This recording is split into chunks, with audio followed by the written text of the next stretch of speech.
What if one of the greatest crimes in human history didn't begin with gas chambers, but with paperwork, silence, and people convincing themselves it was temporary?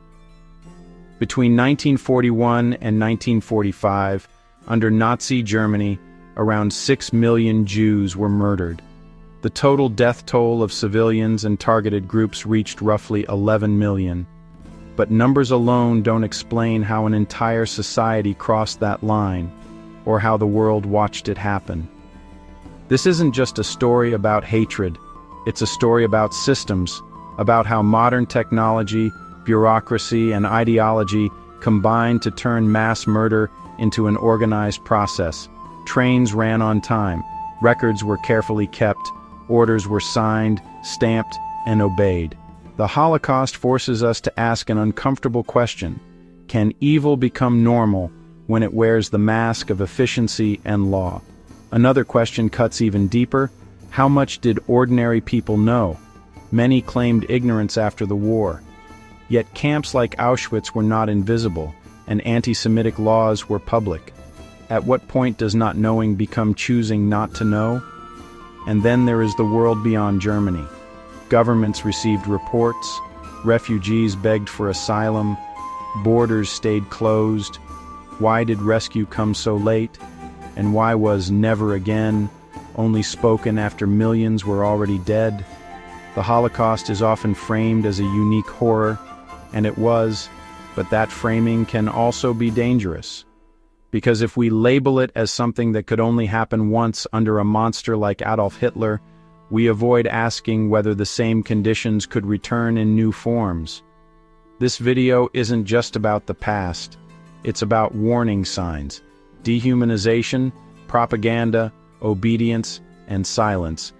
The real question isn't how did it happen back then, it's how close do we think we are today, and would we recognize it in time?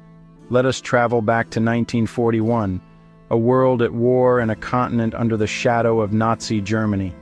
The Nazis, led by Adolf Hitler, ruled with fear and ambition, seeking to reshape society through violence and hate. Streets echoed with marching boots, swastika flags hung everywhere, and suspicion filled the air.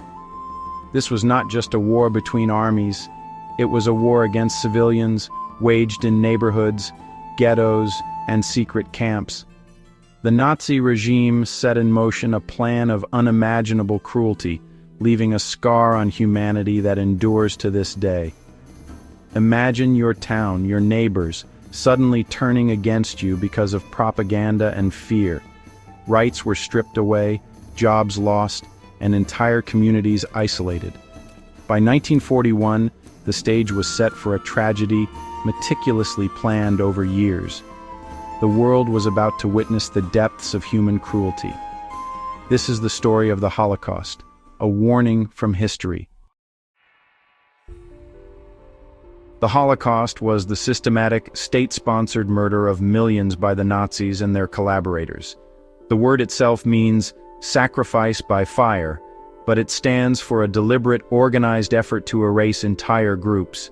The Nazis, obsessed with a false idea of a master race, targeted Jews above all, blaming them for Germany's problems.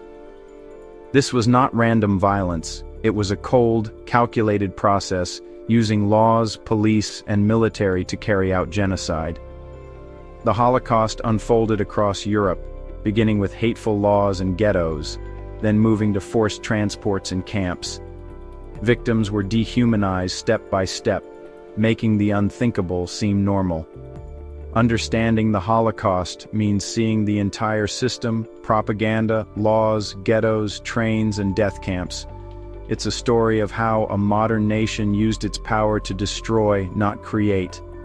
The Holocaust is a painful reminder of what happens when hatred goes unchecked. We must remember so it never happens again. The numbers of the Holocaust are staggering. 6 million Jews murdered, 2/3 of Europe's Jewish population. Each was an individual, a name, a family, a life cut short. Entire communities vanished, cultures erased, families shattered. The loss is a void in human history that can never be filled. But the horror did not end with the Jews. The Nazis' hatred claimed a total of 11 million lives, including 5 million others: Romani people, people with disabilities, Poles, Soviet POWs, political opponents, Jehovah's Witnesses, and gay men. Each group was targeted for who they were. Remembering all 11 million victims reveals the full scope of Nazi hatred.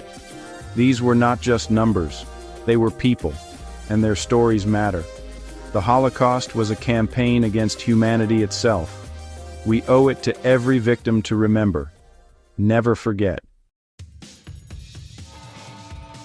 For Jews in Europe, life changed overnight. Once neighbors and classmates, they were suddenly marked as outsiders. Laws stripped away jobs, education, and dignity. Yellow stars branded them as different. Families lost homes and businesses, forced into overcrowded ghettos with little food or medicine. Despite the suffering, people tried to hold on to their humanity. Secret schools, hidden prayers, small acts of kindness. Then came the roundups. Soldiers stormed ghettos, families were torn apart, and people were packed into trains with no idea where they were going. The journey was brutal. No food, water, or hope. The life they knew was gone, replaced by fear and the constant threat of death. Their world was systematically dismantled. Yet even in darkness, many found ways to resist, to care for each other, and to survive. The human spirit endured, even as everything else was taken away. This is the lived reality behind the numbers. We must remember their courage and suffering. The Holocaust targeted more than Jews. People with disabilities were among the first victims, murdered under the T4 program in the name of purity. The Romani people faced genocide too, hundreds of thousands killed in what they call the Porajmos, the devouring. Poles, Slavs, and political opponents were imprisoned, forced into labor, or executed. Jehovah's Witnesses and gay men were persecuted for their beliefs and identities. The Nazis' hatred was all-encompassing, attacking anyone who didn't fit their twisted ideals. Acknowledging all victims gives us a fuller picture of this crime against humanity. Their stories must be told. The Holocaust was a machine of destruction, not chaos. It began with lists and decrees. Ordinary towns became sites of terror. Police rounded up families. Neighbors watched in silence or fear. Victims were packed into cattle cars. No food, no water, no air. Many died before reaching the camps. Arrival brought chaos, guards, dogs, and the final separation of families. At camps like Auschwitz, a doctor's gesture decided life or death. Those spared for labor lost their names, becoming numbers.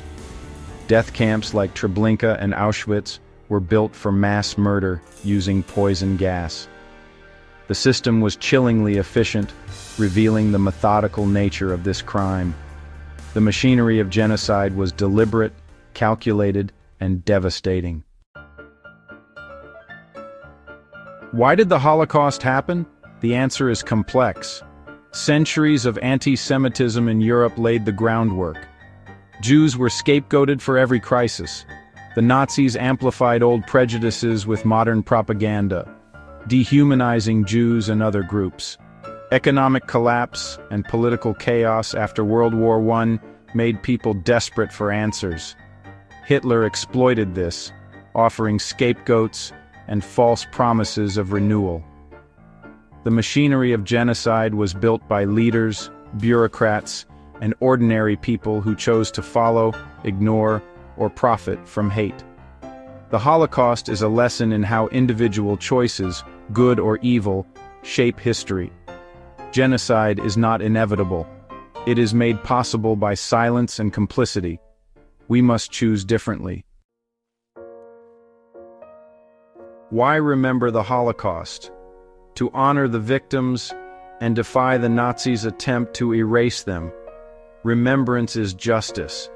It keeps their stories alive. Learning about the Holocaust teaches us the dangers of prejudice and the fragility of human rights. It's a universal story, warning us how easily civilization can descend into barbarism. We remember not just the suffering, but the courage, those who resisted, those who rescued, those who survived. Their resilience inspires us. Remembering protects our future. Those who forget are doomed to repeat history's darkest chapters. Confronting the past gives us the clarity to fight hatred today. Remembrance is an active commitment to never again. We must keep telling these stories. The Holocaust is a heavy story, but it also teaches hope. After the war, the world said, "Never again," creating laws and declarations to protect human rights.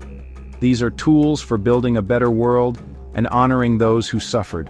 Education is our most powerful weapon against hatred.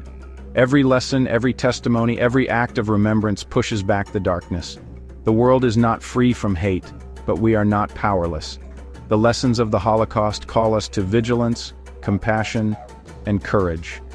We must build bridges, celebrate our shared humanity, and stand up for the vulnerable. From tragedy, we find the motivation to create a future of tolerance and peace. The story of the Holocaust is a call to action for all of us.